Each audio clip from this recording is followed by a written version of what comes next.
चलिए देखेंगे सभी छात्र। इससे पहले हम आप लोगों को 6 नंबर तक सवाल बता चुके हैं, ये 7वां नंबर सवाल बता रहे हैं। ठीक है, देखिए सवाल बोल रहा है एक ठोस में ऊंचाई 120 सेंटीमीटर और त्रिज्या 60 सेंटीमीटर वाला एक शंकु सम्मिलित है, जो 60 सेंटीमीटर त्रिज्या वाले एक अर्धगोले पर अध्यारोपित है। बोल रहा है इस ठोस को पानी से भरे हुए एक लंबवृत्तीय बेलन में इस प्रकार सीधा डाल दिया जाता है कि यह बेलन की तली को स्पर्श करे। ठीक है, बोल रहा है यदि बेलन की त्रिज्या 60 सेंटीमीटर है और ऊंचाई 180 सेंटीमीटर है तो बोल रहा है बेलन में शेष बचे पानी का आयतन ज्ञात करें। ठीक है, सबसे पहले हम आकृति बना लेते हैं। चलिए यहाँ पर ये शंकु है। चलिए ठीक है, इनका नीचे वाला भाग क्या है, ये अर्धगोला है, बना लिए। ये बोल रहा है अर्थात ये जो मतलब ठोस है ना, इसको क्या किया जाता है, लंबवृत्तीय बेलन के अंदर डाला जाता है। तो बोल रहा है अर्थात बेलन में जो पानी है ना, तो बेलन में कितना पानी शेष बच जाएगा। ठीक है, तो चलिए बेलन भी बना ही देते हैं।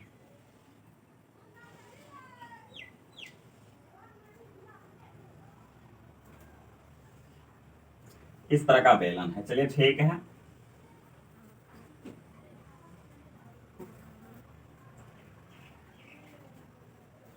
अब देख लेंगे यहाँ पर, जबकि यहाँ पर बोल रहा है कौन से शंकु की ऊंचाई कितना है, 120 सेंटीमीटर। यहाँ पे 120 सेंटीमीटर हो गया, और जबकि इन तीनों की त्रिज्या कितना है, अर्थात 60 सेंटीमीटर ही है। देख लीजिए तीनों की त्रिज्या 60 सेंटीमीटर ही है।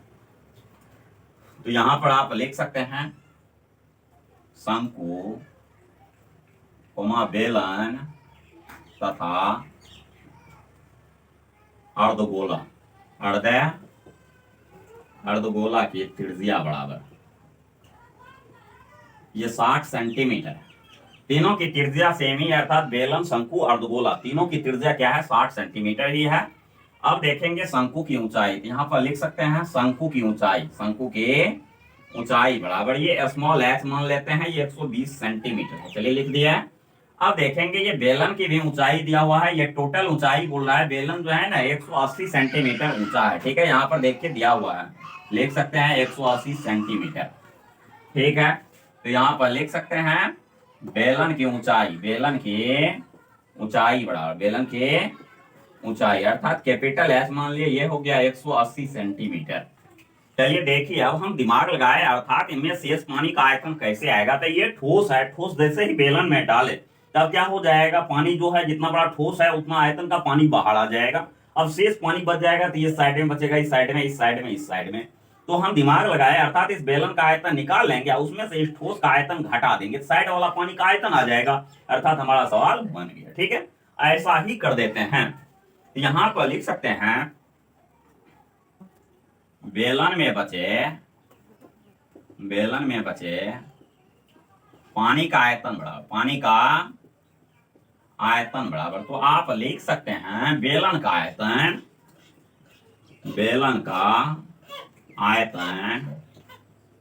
माइनस ठोस खिलौना का आयतन।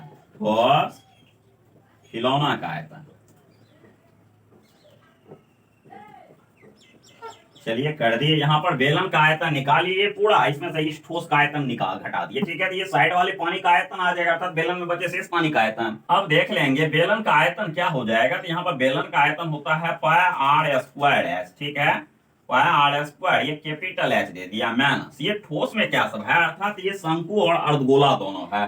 तो यहाँ पर आप लिख सकते हैं शंकु का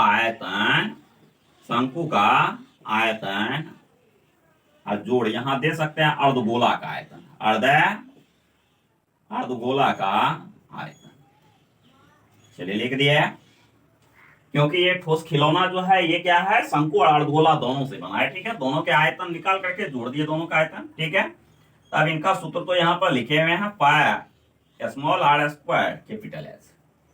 शंकु का आयतन होता है 1/3, ये होता है πr², ये h हो जाएगा, ये हो जाएगा 2/3, ये हो जाएगा πr3। चलिए ठीक है, यहां तक सूत्र हुआ, लिख दिए।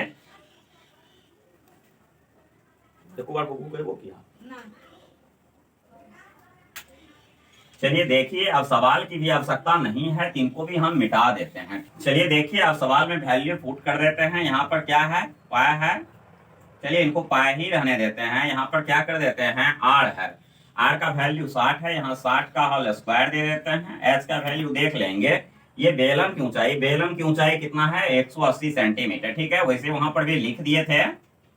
अब देखेंगे यहाँ पर क्या है, कोष्ट दे दिया, यहाँ पर कोष्ट में भी वैल्यू रख देते हैं, 1/3 हो गया। पाई को अभी पाई ही रहने देते हैं। आर का वैल्यू देखेंगे क्या है, 60 है।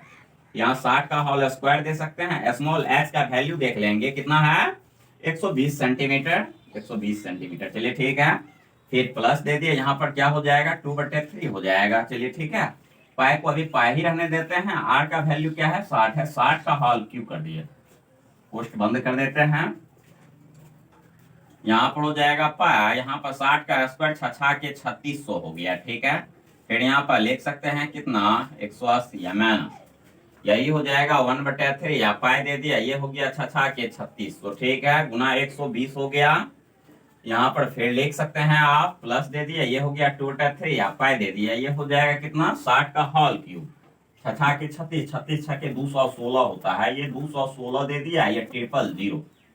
चलिए ठीक है, कोष्ट बंद कर देते हैं। ये 3 से शायद कट जाएगा, चलिए काट देते हैं। 3 सते 21, 3 दूना 6, ये 000 हो जाएगा। अब देख लेंगे 3 से इसमें भी भागा लग जाएगा, 3 चौके 12, ये 40 हो गया। ठीक है, अब देखेंगे यहाँ पर पाई है, पाई दे दिया, गुना 3600 दे दिया, गुना 180 दे दिए। यहाँ पर घटाव का चिन्ह दे दिया। अब इस सबको गुना कर देते हैं। कोष्ट में यही हो जाएगा कितना, ये 0 0 0, ये हो जाएगा 6 चौके 24 के 4, हासिल 2 हो गया, 4 या 12 13 14, इतना हो गया। ठीक है, इतना पाई, प्लस इसको भी गुना कर देते हैं। ठीक है, ये क्या हो जाएगा, 2 दूना 4 हो जाएगा, 7 दूना 14 हो गया। ठीक है, 000 हो जाएगा, इतना पाई आ गया। चलिए इनको भी गुना कर देते हैं। यहाँ पर क्या है, 36 गुना कर देते हैं 18, यही हो जाएगा कितना, 8 6 के 48 के 8, हासिल 4, 8 या 24, 25 26 27 28 हो गया। चलिए लिख दिए। अब देखिए ये 6 का 6 हो जाएगा, 3 का 3 हो जाएगा, जोड़ देते हैं, यही हो गया 8, 8 6 14 के 4, हासिल 1, 3 2 5 हो गया, हासिल 1 6 हो गया। अर्थात इनको आप लिख सकते हैं 6 4 8, यहाँ पर क्या हो जाएगा, 000। ठीक है, इतना पाई हो गया। अब इन दोनों को भी जोड़ देते हैं। यहाँ पर क्या हो जाएगा, 000 है, 000 दे दिए, 4 4 8, 4 4 8, ये 2 हो गया। ठीक है, इतना पाई। अब देख लेंगे, इनसे इनको घटा देते हैं, यही हो जाएगा 0 0 0। ठीक है, यहाँ पर क्या हो जाएगा, ये भी 0 हो गया। यहाँ पर क्या हो जाएगा, 14 में से 8 जाएगा, 6 हो गया। यहाँ 5 बचा, 5 में से 2 गया, 3 हो गया। इतना पाई सेंटीमीटर क्यूब आ जाएगा। चलिए देखिए, यहाँ पर पाई का भी वैल्यू रख ही देते हैं। यहाँ पर हो जाएगा कितना, अर्थात 36 के आगे 4 गो 0 है। ठीक है, इतना गुना पाई का वैल्यू 22/7 कर दिए। ठीक है, अब इनसे इनको गुना कर देते हैं। ये क्या हो जाएगा, अर्थात इनसे इनको गुना कीजिए, 36 गुना 72 हो गया। ठीक है, चलिए इनको गुना कर देते हैं। ये 2 हो गया, 7 2 9 हो गया, ये 7 हो गया। ठीक है, अर्थात ये हो गया 7 9 2, यहाँ पर 4 गो 0 है, 4 गो 0 दे देते हैं। ठीक है, बटे 7 है, 7 से इनमें भागा दे देते हैं। चलिए ठीक है, तो यही हो जाएगा। आपको कितना हो जाएगा, 7 का 7, 7 का 7, ये 2, फिर आ गया 2। ठीक है, 7 या 21, और फिर यहाँ हो गया 7 या 21, 1 0, 7 का 7। ठीक है, यहाँ 7 का 7 लग गया, तो फिर 3 0, 7 चौके 28, फिर क्या हो गया 2 0, 7 दूना 14। ठीक है, 6 0 7 8 56। ठीक है, इतना क्या हो गया, सेंटीमीटर क्यूब। ठीक है, चलिए और भाग लगेगा, कोई दिक्कत नहीं है। अब ये सेंटीमीटर क्यूब में है, इसको क्या करना है, अर्थात मीटर क्यूब में बदलना है। ठीक है, चलिए यहाँ पर देख लेंगे, ये क्या होता है, 1 मीटर बराबर होता है 100 सेंटीमीटर। तो यहाँ पर क्या हो जाएगा, सीधी सी बात है, ये गुना में इधर गया भाग में, तो यहाँ पर लिख सकते हैं कितना, 1/100 मीटर बराबर 1 सेंटीमीटर। ठीक है, यहाँ पर ऐसा भी लिख सकते हैं 1 सेंटीमीटर क्यूब, अर्थात इनका क्यूब करने तो इनका भी क्यूब हो जाएगा। तो यहाँ पर लिख सकते हैं 1/100 का होल क्यूब। तो यही हो गया 1 बटा, अर्थात 1 पर 6 गो 0 हो जाएगा। चलिए ठीक है, इतना हो गया। इतना क्या हो गया, ये मीटर क्यूब। ठीक है, सेंटीमीटर का क्यूब किया तो मीटर का भी क्यूब आएगा। चलिए ठीक है, इनको भी लिखिए लेते हैं। 1 सेंटीमीटर क्यूब बराबर ये क्या होता है, 1/1 पर 6 गो 0। चलिए ठीक है, इतना क्या हो जाएगा, मीटर क्यूब। तो इसलिए लिख सकते हैं आप यहाँ पर 1 1 3, फिर क्या है 1428 सेंटीमीटर क्यूब बराबर। सीधी सी बात है, इसमें गुना हो जाएगा। ठीक है, यहाँ लिख सकते हैं 1 1 3 1 4 2 8 गुना 1/, क्या हो जाएगा, 1 पर 6 गो 0। चलिए ठीक है, अब भाग दे देते हैं। देखिए इस जीरो को क्या हो जाएगा, 8 खा जाएगा, ठीक है। फिर ये जीरो को 2 खा जाएगा, फिर ये जीरो को 4 खा जाएगा, फिर ये जीरो को 1 खा जाएगा, फिर ये जीरो को क्या हो जाएगा, 3 खा जाएगा, फिर ये जीरो को 1 खा गया, 1 दशमलव बन गया, अर्थात 1.131। चलिए उधर वाला अंक को छोड़ भी सकते हैं, अब वैसे लिखना चाहते हैं तो लिख सकते हैं, इतना मीटर क्यूब हो गया। यहाँ पर लिख सकते हैं अतः बेलन में बचे पानी का आयतन बढ़ा, पानी का आयतन बराबर ये क्या हो जाएगा, अर्थात 1.13 यहाँ लिख सकते हैं मीटर क्यूब, ठीक है। दशमलव के आगे 2 अंक ही लिया जाता है मीटर में, ठीक है। तो चलिए 1.13 मीटर क्यूब दे दिए, ठीक है। बहुत से बहुत आगे में 1 भी दे सकते हैं, चलिए ठीक, यही आपका आंसर हो गया, इनको लिख लेंगे आप लोग।